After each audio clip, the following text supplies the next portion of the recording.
It made me believe the world outside had collapsed while we sat eating dinner. I didn't know the only real danger was sitting right across from me at the kitchen table. My bedroom door disappeared on Tuesday. I came back from the shower and saw empty hinges. My father stood in the hallway with a screwdriver. He didn't even look at me. He said it was for air circulation. It was 65 degrees in the house. I walked into my room and sat on the bed. My phone was on the nightstand, but the screen was black. I pressed the power button. Nothing. It had been plugged in all night. I went into the hall to ask about the power. Mom was sorting laundry in the utility room. She smiled at me like nothing was wrong. She said there was a power surge in the neighborhood. But the light on the microwave was green. The clock on the oven showed the right time. I went back to my doorless room. I tried to turn on my laptop. It asked for a password. My old password didn't work. I entered it 3 times. The system locked up. I felt a cold drop in my stomach. This wasn't an accident. I went downstairs. Father was drinking coffee and reading the paper. I asked if he touched my laptop. He turned the page. He said I spend too much time online. He said I needed a digital detox. I laughed, thinking it was a joke. He didn't smile. My car keys vanished 3 hours later. They always hung on the hook by the entrance. Now the hook was empty. I searched my pockets, my bag, my jacket. Mom was making lunch, chopping vegetables with a scary rhythm. I asked if she saw the keychain with the red ribbon. She didn't break the rhythm of the knife. She said the car is in the shop. I froze. My car was fine. I changed the oil a week ago.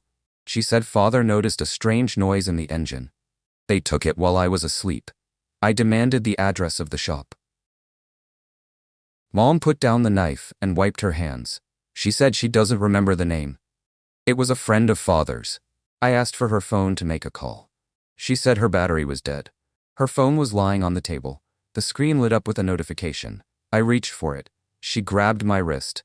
Her grip was surprisingly strong. She said, I need to calm down.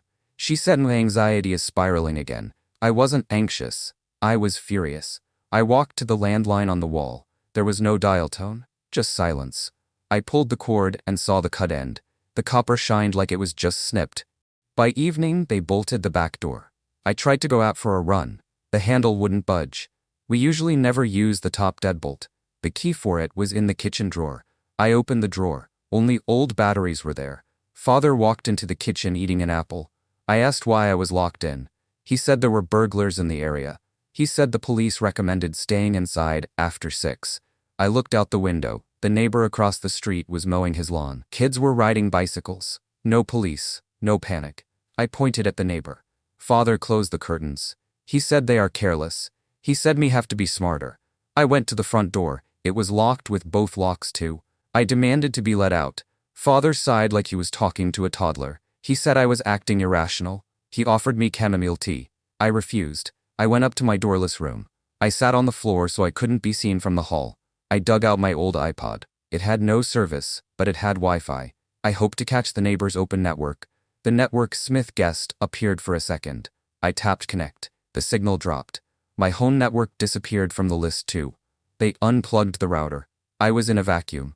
On the 3rd day, I tried to escape through the window. My room is on the 2nd floor. An old oak tree grew under the window. I opened the sash and looked down. The branches were sawed off. Fresh cups looked white in the sun. The branches lay in a pile by the garage. Father cut them in the morning while I slept. Now it was too far to the ground. I heard footsteps on the stairs. Mom brought a tray of food, soup and toast. I said I wasn't hungry. She put the tray on the desk. She said, I need strength to recover. I asked what I was recovering from. She touched my forehead with a cold palm. She said I have a fever. That I'm saying strange things, that I'm forgetting events. I remembered everything. Every minute, she took 2 pills out of her apron pocket. White, round, no markings. She said to take them right now. I clenched my teeth. She said if I don't take them, she will call Father. Father has his own methods of persuasion. I took the pills, put them in my mouth, took a sip of water, hid the pills under my tongue. Mom watched my throat move. She nodded and left, taking the tray. I spit the pills into the ficus pot. They started dissolving in the dirt. I realized they wanted to make me a vegetable.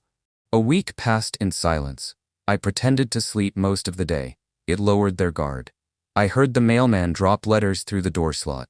Usually, Father grabbed the mail. But he was in the shower. The water was running. Mom was in the garden. I saw her hat. This was my chance. I went down on my toes. The floor creaked on the 5th step. I froze. The water noise didn't stop. I ran to the door. 3 envelopes lay on the mat. One was from the bank, addressed to me. The other 2 were junk mail. I grabbed the bank letter, shoved it under the waistband of my pants, left the others lying there. I got back to my room a second before the water stopped. I got under the blanket with a flashlight. With shaking hands, I tore the envelope. It was a statement. My savings account was closed. Balance, $0. Closing date, the day before my door disappeared. The money was transferred to my parents' joint account. The signature at the bottom was mine. But I didn't sign it. The forgery was perfect. They didn't just lock me up, they were robbing me. I decided to play hard. In the evening, I went down to dinner in normal clothes, not pajamas, jeans and a blouse. They glanced at each other. I threw the bank statement on the table, right into Father's mashed potatoes. I said, "Give me my money back." I expected excuses about my sickness. Expected words that I was incompetent, but the atmosphere changed instantly. Father stopped chewing. He pulled the paper out of the mash, shook off the food, looked me in the eyes. His gaze was icy. "It's not your money," he said calmly. "We fed you for 20 years. This is reimbursement." Mom nodded, pouring gravy. "You live under our roof, Alara. Rent is expensive. No more we care about you games. No more fake pills." They took off the masks. This was a financial takeover. Father pulled a folder from under the table, threw it at me. "Sign this, and maybe we'll give you your phone back." It was a power of attorney, general, right to manage all my property. For 10 years. If I sign, I cease to exist legally. I refused to sign. Father shrugged. "No privileges then." They turned off the water in my bathroom, removed the light bulb in my room, stopped cooking for 3. Now they ate steaks and left me crackers. I found an old water bottle under the bed. That was my supply for 2 days. I realized they had been waiting for this for years. My trust fund from Grandma opened this month. They needed access to it. The amount was huge. They couldn't touch it without my signature. Or without proof of my death, or insanity. I remembered the pills. They were trying to create a medical history. If I took them, toxicology would show instability. They could have declared me incompetent in court. Now Plan A failed. They moved to Plan B. Starvation. I heard them discussing buying a boat downstairs. They were splitting my money out loudly, so I would hear every word. It was torture by hopelessness. I looked at the empty water bottle. The thirst was becoming unbearable. I needed to outsmart them, not beat them with force. On the 10th day, I found a vulnerability. Father forgot to lock the garage door. I saw it through the slat in the blinds. I couldn't leave through the door. There was an alarm. But the ventilation. There was an old vent shaft in my closet. It led to the basement, and the basement had an exit to the garage. I was thin from hunger. Cobwebs and dust clogged my nose. I crawled head first. Nettles scratched my shoulders. I got stuck at the turn. Panic hit my temples. I exhaled all the air from my lungs. Squeezed through an inch. Then more. I fell onto cement bags in the basement. It was dark. I found the door to the garage. It was unlocked. Father's car was in the garage, and an old toolbox. I wasn't looking for a weapon. I was looking for information. In the car's glove box were papers, unpaid bills, letters from collectors. They had massive debts. The house was mortgaged 3 times. They were bankrupt. My fund was their only escape from prison. I heard the sound of a door opening upstairs. "They are coming to the garage." I hid in the back seat of Father's car, covered myself with an old dog blanket. The smell of dog was awful, but I endured. Father entered the garage. He was humming something. Opened the trunk, threw a shovel in there.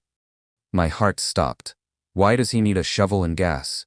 He sat in the driver's seat. The car started. I realized he was leaving. If I stay here, I leave the house. But where is he going? The car moved. The gate opened. We drove out onto the street. I saw the sky through the tinted glass. First time in 2 weeks. Father dialed a number on speakerphone. "Yes, I'm going to the lot," he said. "I'll prep the hole today." "No." She's still stubborn, but not for long. I clamped my hand over my mouth to not scream. The lot. The hole. They weren't going to wait for my signature forever. Plan B had changed too. Now it was Plan C, elimination. The car stopped at a traffic light. This was my chance. The doors might be locked, but Father often smoked and cracked the window. The gap was narrow. I couldn't climb out the window, but I saw the door lock button on the armrest. Father reached for cigarettes. The light was still red. I threw off the blanket, lunged forward and hit the unlock button. The click sounded like a gunshot. Father turned around. His eyes went wide. He didn't expect to see me. He swung back, trying to grab me. His hand caught my hair. I yanked the door handle. It opened. I tumbled onto the asphalt. Cars behind started honking. I jumped to my feet. I had no shoes, only socks. Father was screaming something from the car. He was trying to unbuckle his seatbelt. I ran between the cars, to the sidewalk, to people. But people looked at me like I was crazy. Dirty, in torn clothes, barefoot. I ran up to a woman with a stroller.